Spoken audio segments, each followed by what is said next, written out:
ও কি শান্তি পেলাম। হরে কৃষ্ণ কৃষ্ণ কৃষ্ণ হরে হরে, হরে রাম রাম রাম হরে হরে। প্রভু, ওনাকে দেখে মনে হচ্ছে উনি কোনোভাবে বিচলিত। হ্যাঁ তাই তো। আচ্ছা, আপনাকে দেখে মনে হচ্ছে আপনি কোনো ভয় পেয়েছেন। আর বলবেন না প্রভু, এই প্রাণ নিয়ে যমালয় থেকে ফিরে এলাম, আর আমি গীতা ছাড়া থাকবো না। জানেন, যমরাজ আমাকে গীতা পড়তে বলেছে। তাই? কিরকম? সে অনেক কথা।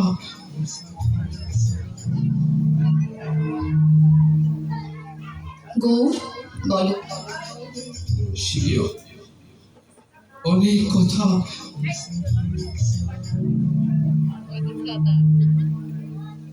গৌর, বলো তো, আজকের ভাগবত ক্লাসটা কেমন লাগলো?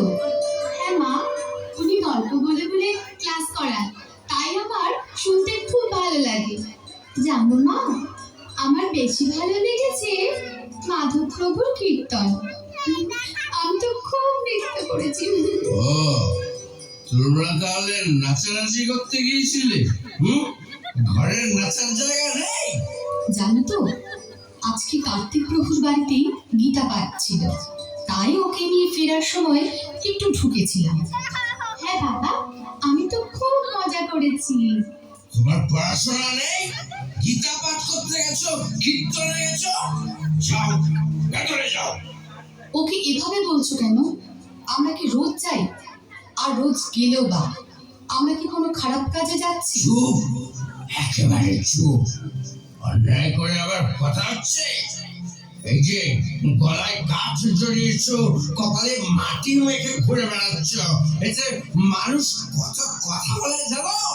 হুশ আছে সেদিকে? আবার কয়েক মাস ধরে দেখছি নিরামিষ খাবার রান্না করছে। খেয়ে বলে কি মাথায় উঠে গেছো?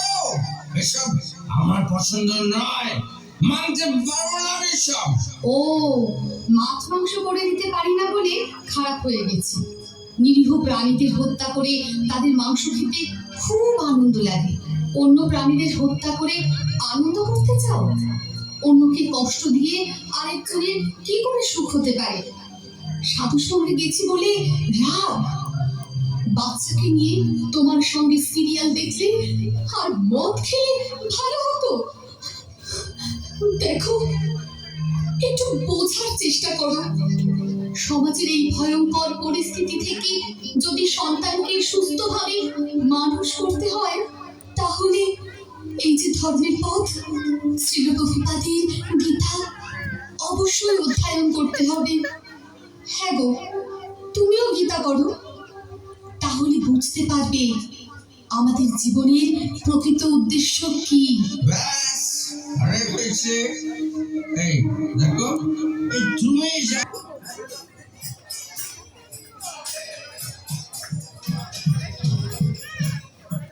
হাততালি হাততালি, হরি হরি হরি হরি হরি হরি হরি হরি হরি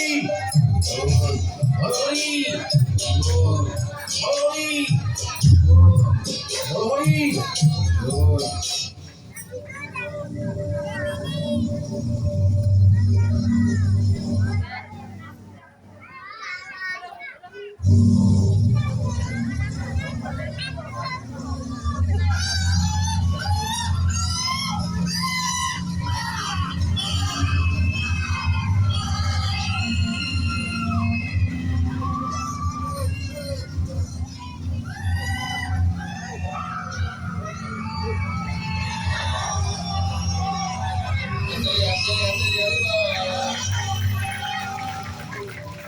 এই, তোমরা আমাকে কোথায় নিয়ে এসেছো?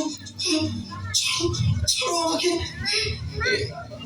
এই, এদের কি হয়? মনে ছিল না? ছেড়ে দাও। এখানে এখানে সব কি হচ্ছে?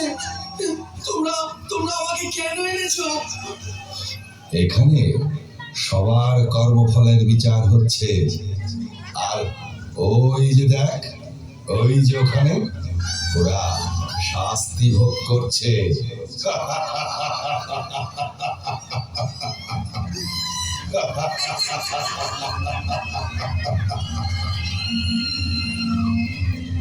এই, এ কি পাপ করেছিল? ও মিথ্যে কথা বলে মানুষের সঙ্গে প্রবঞ্চনা করে তাদের টাকা গায়েব করতো। তাহলে চল ওর ওর জিভটা টেনে ছিঁড়ে ফেলি।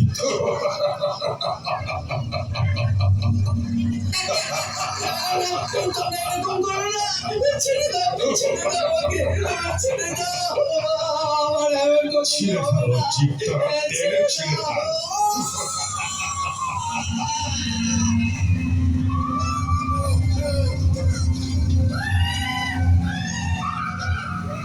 এর কি পাপ?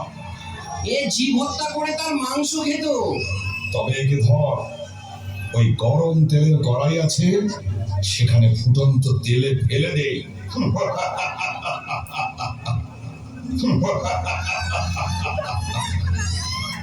তারপর তারপর ওইদিকে যে রুরু নামক নরক আছে, সেখানে ফেলে দেবো। ওখানে সাপের থেকে হিংস্র রুরু পিঠের কুণ্ড আছে, তারা কামড়ে কামড়ে ওর মাংস খাবে।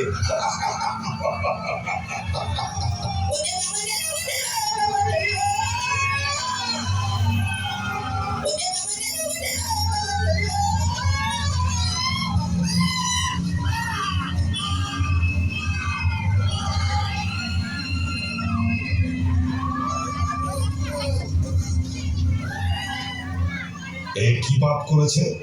ও নেশাগ্রস্ত হয়ে বড় নারীতে আসক্ত হয়েছিল। ওইদিকে তপ্ত লৌহ কুণ্ড আছে, ওইখানেই ওর স্থান।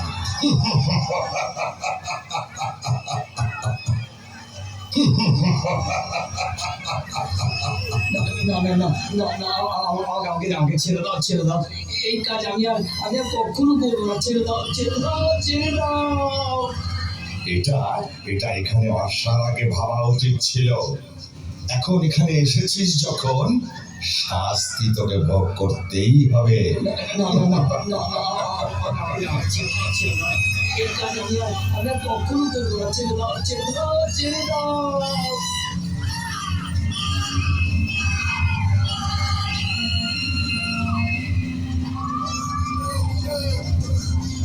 দাও, আমাকে ছেড়ে দাও। চল, মহারাজের কাছে চল, তারপর ঠিক যেখানে যাওয়ার সেখানেই যাবি।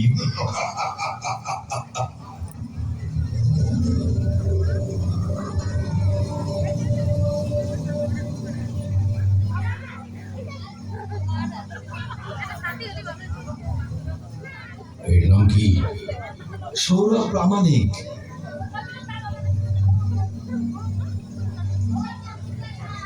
আরে একটু এখনো সময়ই হয়নি, তোমরা ঠিক করে কাজ করতে পারো না।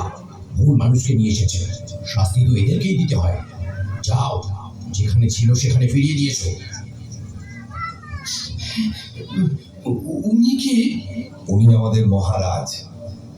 যে যেমন কর্ম করেন সেই অনুযায়ী তিনি তাদের শাস্তি প্রদান করেন। মহারাজ, আপনি অনেক দয়ালু মহারাজ। আমাকে আমাকে ছেড়ে দিন, আমি এসব সহ্য করতে পারবো না। মহারাজ, আমাকে ছেড়ে দিন মহারাজ, আমাকে ছেড়ে দিন। আরে আরে কি করছো? তোমার শাস্তি দেরি আছে। এই যাও, ওকে মর্তলোকে পৌঁছে দাও। মহারাজ, আমার একটা প্রশ্ন আছে।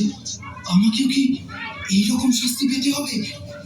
হ্যাঁ, যে যেমন কর্ম করবে তার তেমনই শাস্তি হবে। মহারাজ, মহারাজ কি করলে এই সমস্ত শাস্তি ভোগ করতে হবে না?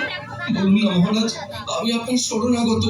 আমাকে এই ভয়ঙ্কর যন্ত্রণা থেকে উদ্ধার করুন। একটা উপায় আছে, তা যদি তুমি করতে পারো তাহলে শাস্তি তো দূরের কথা, এখানেই আসতে হবে না। বলুন মহারাজ, বলুন, আমাকে বলুন কি সে উপায়?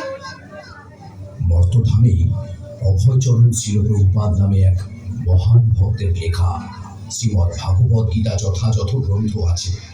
তা অধ্যয়নের মাধ্যমে যদি তুমি তোমার জীবনকে কৃষ্ণ ভাবনাময় করে তুলতে পারো, তাহলে আর এখানে আসতে হবে না। শিলপ্রভুপাদ, আমার স্ত্রীও তো ওনারই গীতা পড়েন, আমাকেও পড়তে বলে। তবে যাও, নিজের পরিবারের সঙ্গে কৃষ্ণ ভক্তির অনুশীলন করো। ঠিক আছে মহারাজ, আপনাকে আপনাকে অনেক অনেক ধন্যবাদ, অনেক ধন্যবাদ।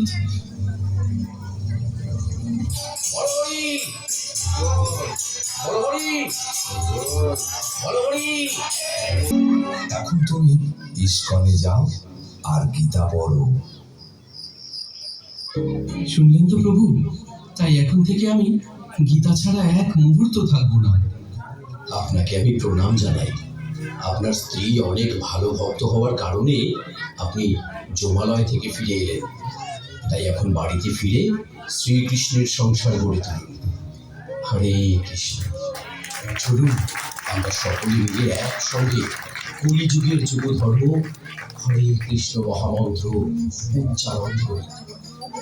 হরে কৃষ্ণ কৃষ্ণ কৃষ্ণ হরে হরে, হরে রাম রাম রাম হরে হরে।